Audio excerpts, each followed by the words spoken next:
এই যে গাছটা দেখছেন, এই গাছটা আমি নার্সারি থেকে 3-4 দিন আগে এনেছি, আমার বাড়ির ওয়েদারের সঙ্গে ফিট করার জন্য রেখে দিয়েছিলাম, দিয়ে আজকে লাগাচ্ছি।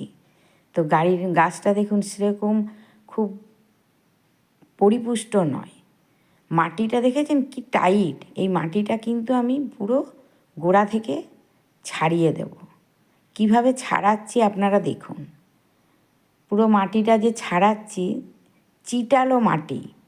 তবে নার্সারিতে যে মাটিটা দেওয়া থাকে সেই মাটিটা কিন্তু ভালো থাকে না।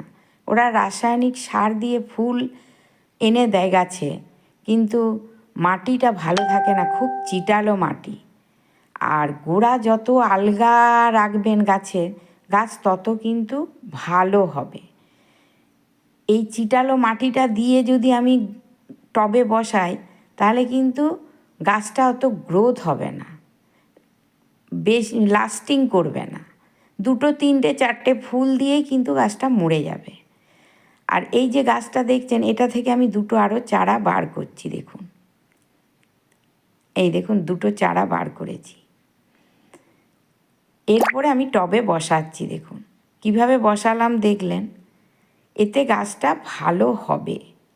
আর এই গাছ থেকেই কিন্তু আমি আর বছরে চারা তৈরি করব, যার জন্য আমি পুরো নার্সারির মাটিটা ফেলে দিয়ে গাছটা বসালাম।